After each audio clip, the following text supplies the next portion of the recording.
Welcome to Inside the Spin with Fin and DJ Dex. Man, this is a great week of football, man. The Packers held off on a great win, a great team win also against the Jaguars. Man, what you think about that, Dex? We talked about it last week. We've talked about it every week. You can't just walk into these games thinking that you're going to blow these teams out. I don't care what the Jaguars' record is. All these games, it's tough to win in the NFL, and they showed it yesterday. It was a very close game down to the wire. Only winning by 4 points against the Jaguars. Where, I'm talking to all my friends, and they're going, "Oh, we're gonna blow them out. We're gonna blow them out."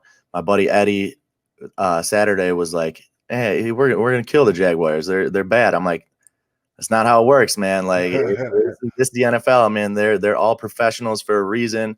Yes. You can't just come out here and walk through these wins. And we started off a little slow that first drive. That's our first time not scoring on the first drive. It's a little shocking. You're getting your Packer games. You're starting. You're like, all right, cool. We're gonna score right away. And you're used to it from all year, and got a little scary there at first. It's weird not coming out and scoring, looking a little flat, especially after 10 days of rest. You're thinking Rodgers and the boys are going to come out a little quicker. And it's one of those games where you gotta almost you got to create your own energy. Mm-hmm. For one, you playing the Jaguars. 2, no fans in the stadium, empty. 3, and it's it's low key late into the season where guys are beat up, and it's getting a little gloomy in Green Bay there. And where you got to come out and you got to be jacked up, and you got to create your own energy. So I thought they done well with what they were given, and they had a big O lineman get paid here, Bakhtiari, and Bakhtiari got paid, and I thought. He deserved that, man. The money, every dime he got, he's well deserved. Yep. What do you think of them announcing that after the game? Because I didn't hear about it till right after the game. They got announced. Yeah, it's a lot of money, man. A lot of fees. Yeah, but once again, the game is going in a whole different direction, man. Guys are at position like O-line are getting paid. Yeah. Oh man, big bucks, and I really think it's not even the players; it's the agencies getting that leverage, and every next best O lineman is going to be the highest O line paid in history. So it's just a tit for tat game, and it's just who's up next at the time. So, like I said, the guys are getting paid really good at this time. $105.5 million. Right. Highest paid in offensive line history. And, you're going to be the guy protecting Rodgers. You got to get paid. So, yeah. And especially protecting his blind side also. Rodgers will tell you himself. He's very comfortable when Bakhtiari is to his left and has his back. And you can tell the way he's in the pocket, the way he steps up in the pocket. He looks very comfortable back there. So, like I said, man, the Packers they looked really good. Yeah. They just got to start creating their own energy, especially through this pandemic. Yeah, that was a big thing. Obviously, this week coming with the injuries, Bakhtiari's first game back in a couple weeks.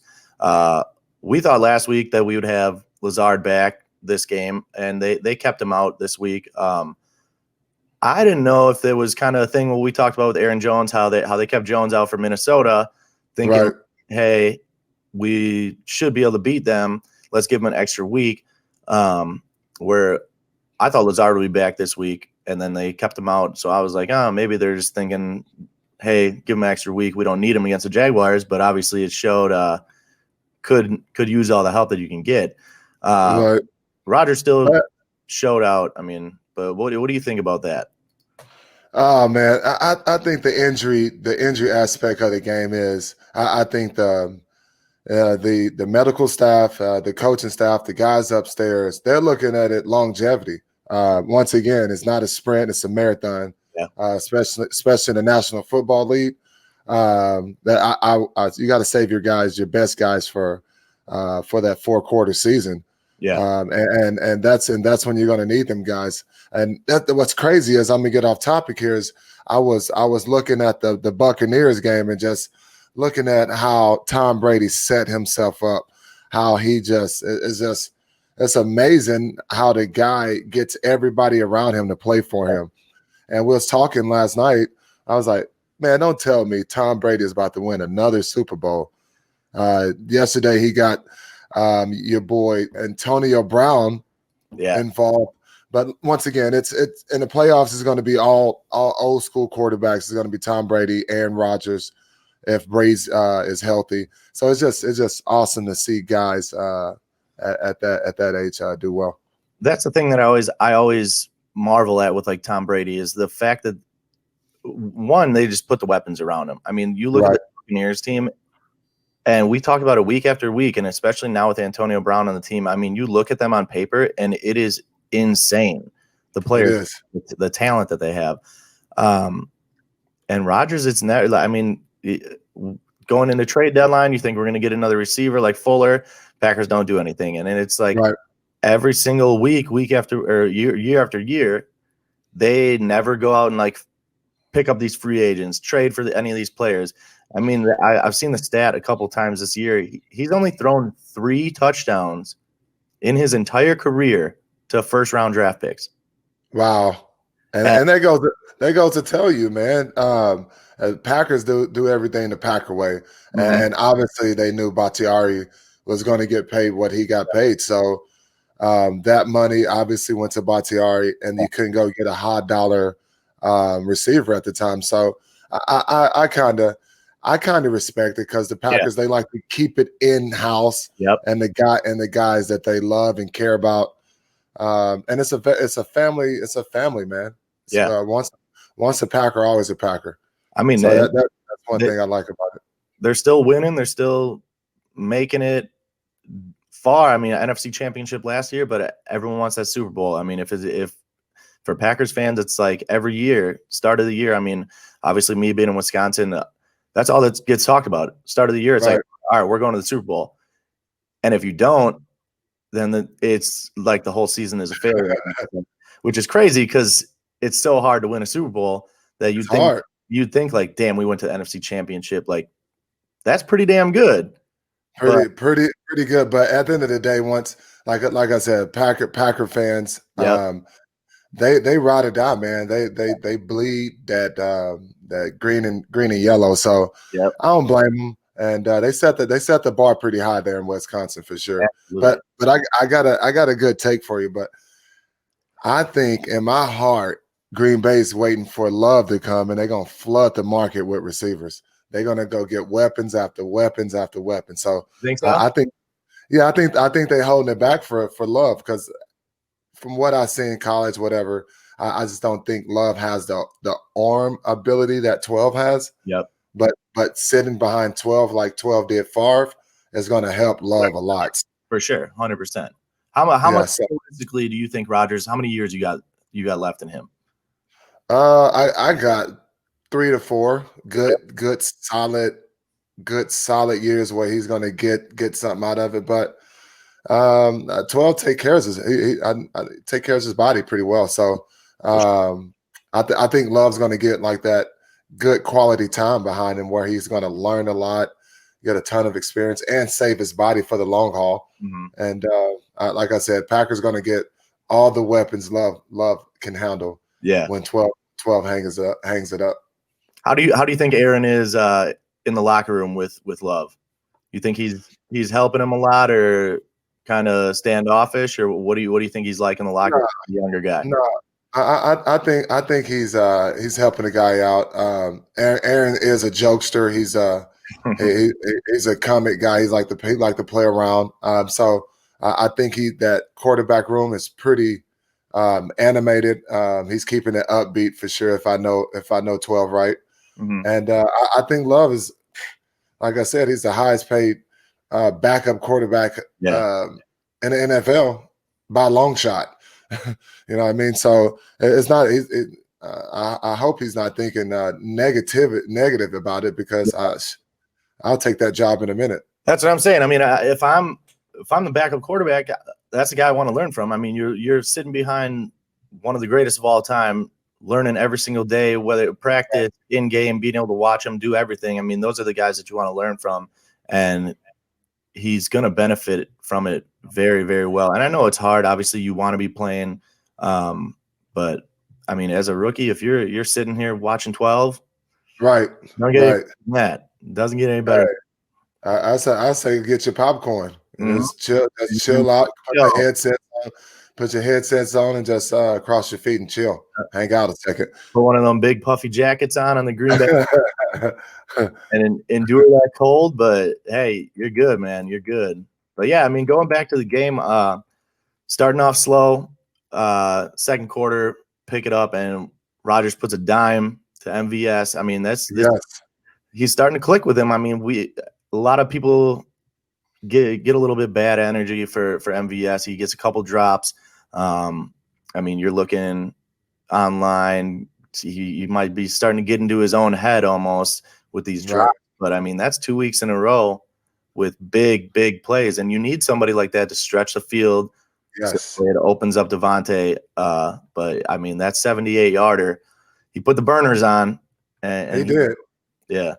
And the thing is about that, you get a guy like that going confident, heads in the right space, and you replace that 8-7. He missed Nelson going for the shot plays. Yeah. And if he implement a guy like that into the game plan where he can make them plays and make them throws, I think sky's the limit for the Packers to create 17 from getting double coverage and things like that. So I think MVS he's doing pretty good right now, man. And hopefully he can stay on that momentum train and keep it going and keep that confidence very, very high. Yeah, and that's the biggest thing I honestly think for those younger guys is keeping them confident. And you look at it last week when we were playing San Francisco, and Rodgers comes up to him right away after scoring. He's like, "Hey, let's go!" Like, and you can tell that he's happy for him. Yes. Got to just kind of click in MVS's head, like, hell yeah. Like, all right, let's get this rolling now. And absolutely. Yesterday, I mean, he's 6 catches, or four catches, 149 yards. Devontae is still targeted 12 times. Right. He's getting his looks. A little bit less of like receiving yards game. I mean, he's not going out for 150 again, but still gets the touchdown. Should have had that touchdown before the half. Yes, he should have. I mean, Adrian Amos gets that pick, and you give Rodgers the ball with a minute 30 before the half. I'm like, all right, cool, we're good. Now we're gonna score before the half. Jaguars turn it over, cool, and he puts that dime to Devontae right in the middle of the field, scores, and I'm watching the game with my buddy who's a Bears fan. He's like, "Oh, Packers are gonna lose to Jaguars, blah blah blah," and Rodgers throws that touchdown. I'm like, hell yeah. And then it gets called back. I'm like, all right, now we got to kick a field goal. But I mean, Rodgers finding the people, he's getting them open. And once they start clicking with like that, and then get Lazard back next week, you got three receivers that are very, very good. And then Tunyon too, who might be mispronouncing his name, but I mean, they're all good. They're good. Yeah, and that's the thing about that, man. He's getting all of his key components back not late in the season, but third quarter of the season. Yeah, and that's what you need, man.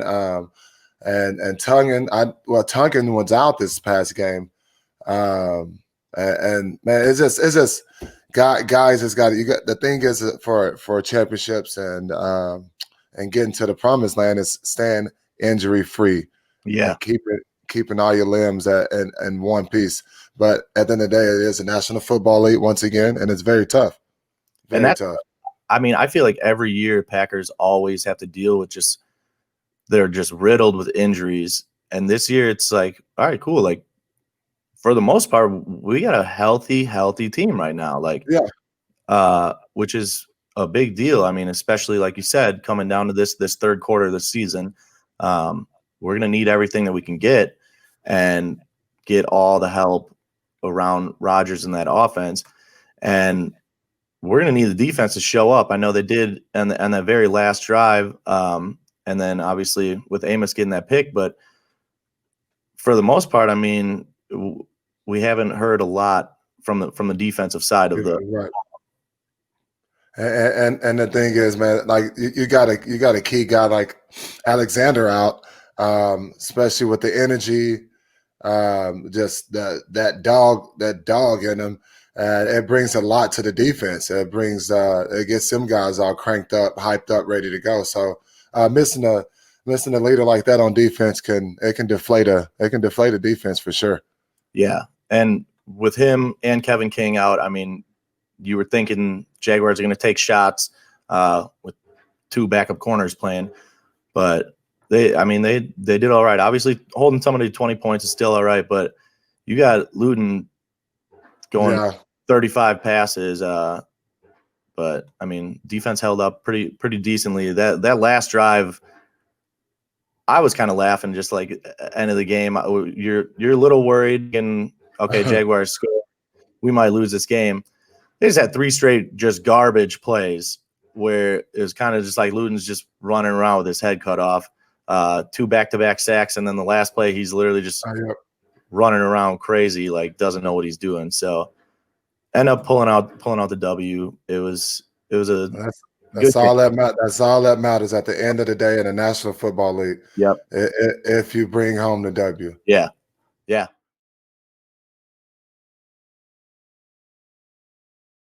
Packers, Colts next week. Packers on fire, Rivers on fire, Colts defense is on fire. What you think about that, DJ Dex? I mean, Colts are a scary team. They look good coming up like this far in the season. So we'll see how it works. You can never count out Phillip Rivers. Colts are 6-3,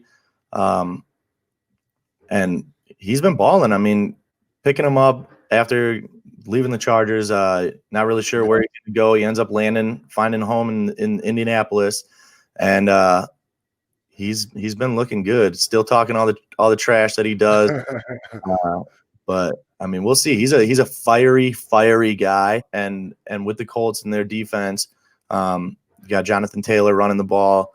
Yep, it's gonna be a tough one. Another tough one. 2 weeks in a row, 3 weeks in a row. I mean, obviously San Francisco too, but yeah, we'll see.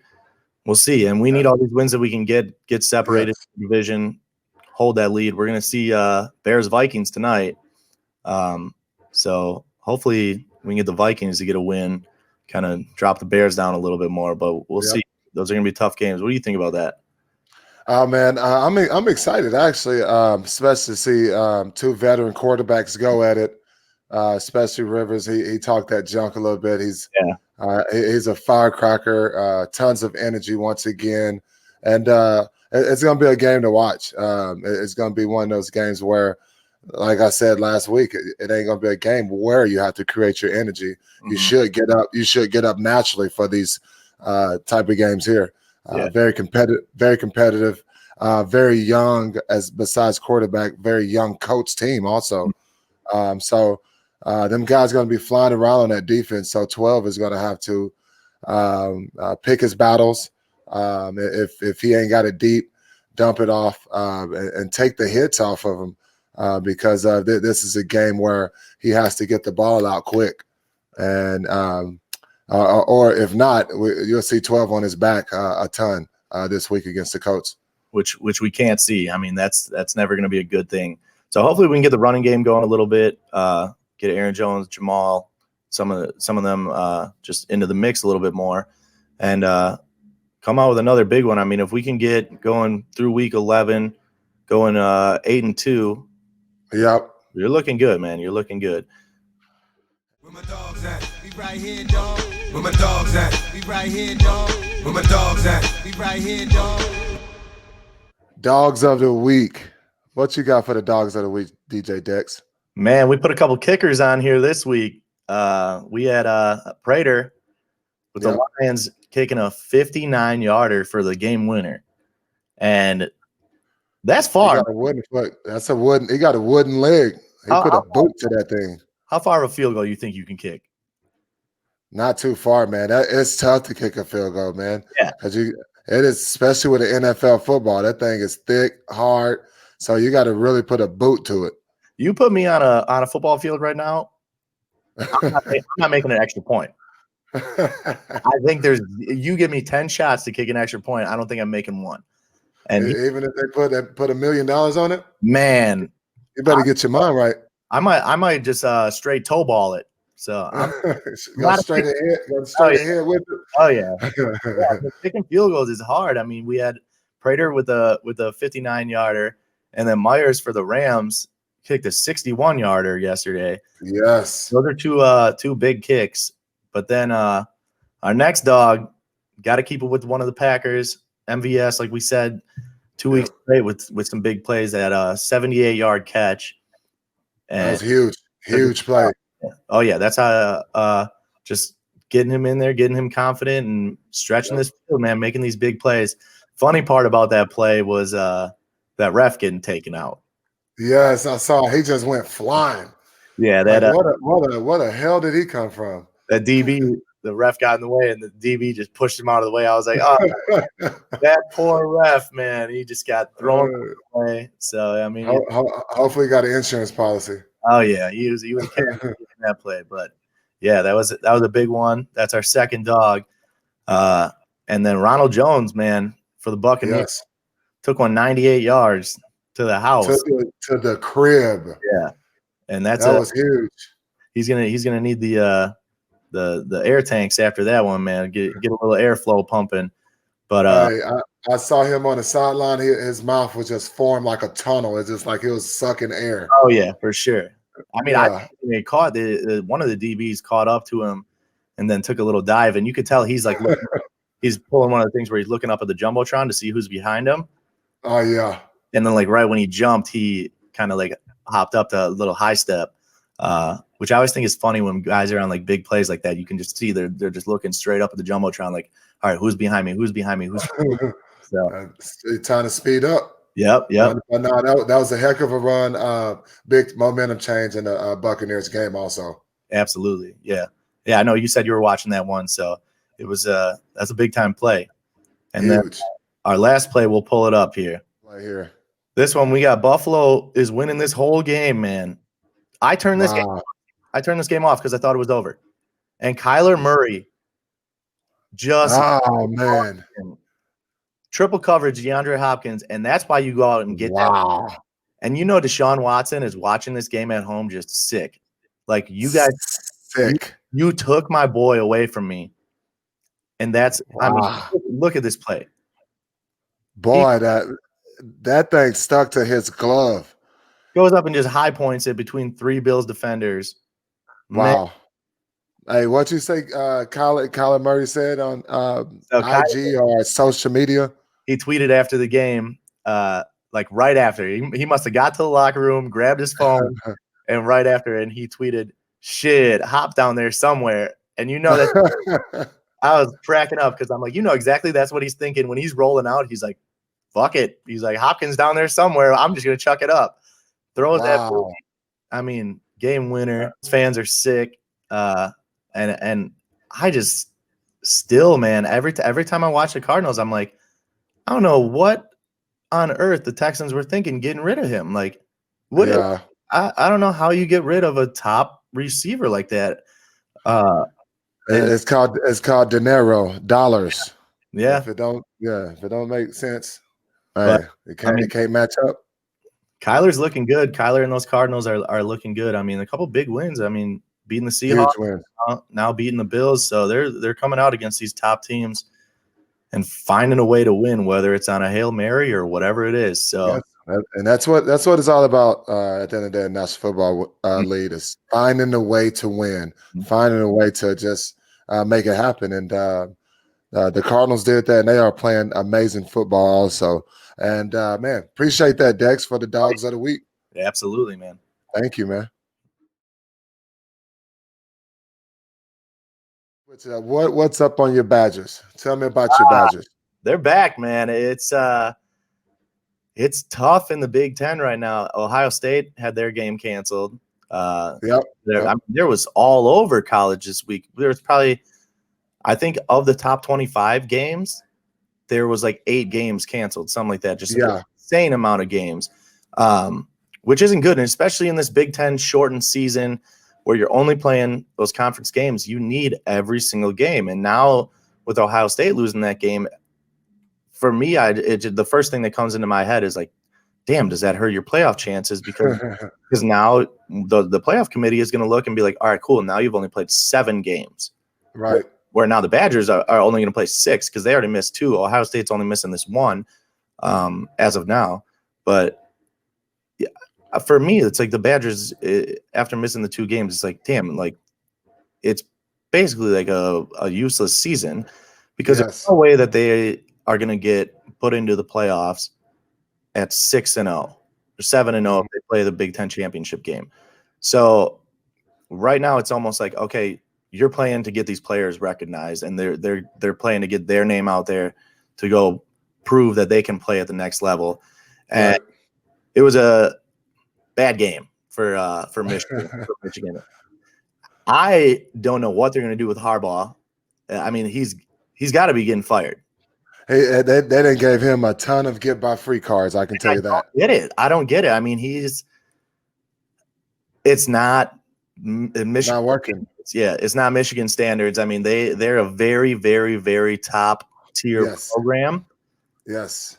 And I think he done it wrong because he went in there with the NFL mindset of it's strictly business. But at the end of the day, when you go to college football, it's somewhat been a babysitter. It's somewhat been you got to be a father figure also and guide these young kids in the right direction and show them the good, the bad, the ugly, the sad. And I don't think he carries it like that. It's more of a I'm gonna get my check and I'm gonna move forward. But you can't go into college football thinking that way.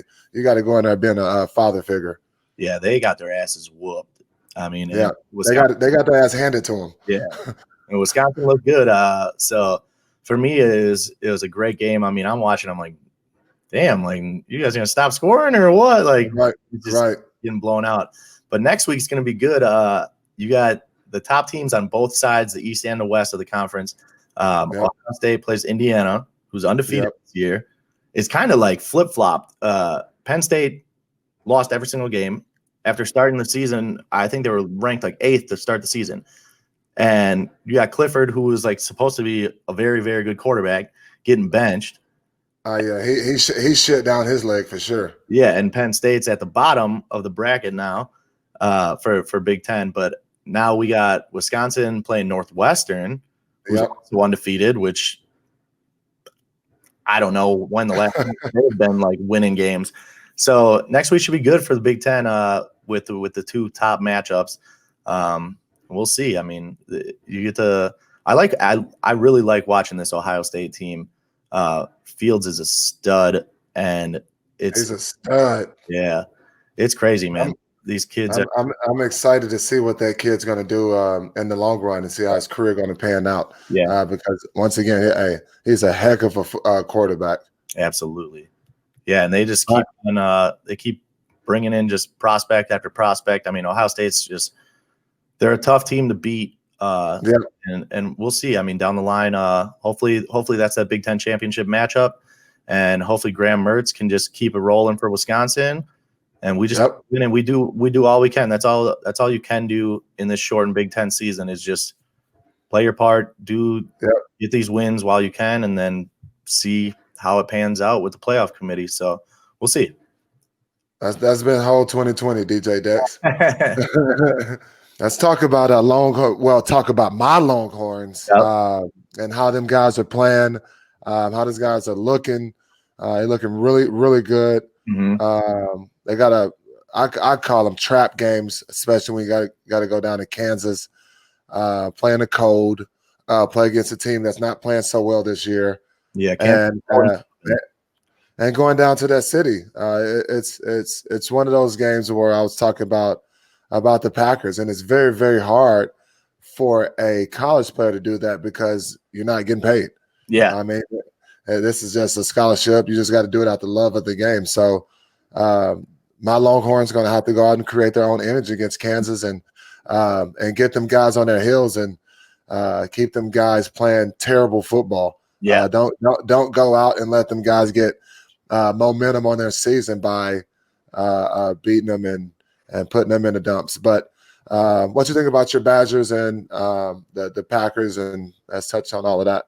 I mean, the Badgers are going to be in for a tough one next week, like we were saying before. It's going to be the matchup of the two top teams on each side of the conference. Like you said with Texas, I mean, going against 0-7 Kansas, you never want to be the team that gives them that first win. Right. So Texas got to come out, keep playing good. I mean, they're 1-3 straight. So they should be good against Kansas. But like you said, I mean, you can never take any of these games for granted. You got to get a little hyped up. They're probably saying the same thing. I mean, where they're thinking, oh, Kansas 0-7, we're just going to walk through these guys. But it's not how it works, man. And Texas had a break this week, so hopefully everybody's good and healthy. And then Wisconsin got a big game with Northwestern. Need every single win in this 6-game season for them. And then Packers Colts. I mean, we're right back at it. So it's gonna be a good week of football, man. Good week. Great week of football, man. That's good stuff, man. So I say go Badgers, go Packers, and hook 'em horns. Yes, sir. And good luck to all them guys that's playing out there, and hopefully the guys can stay injury free. Yep. And we see some good football. Stay healthy, man. That's it. Sir. Well, I wanted to say thanks for joining us on the Spin with me and DJ Dex. It's been a great episode. Keep joining us. It's been awesome. It's fun. And thank you guys for joining. Peace. Absolutely. Thank you, guys.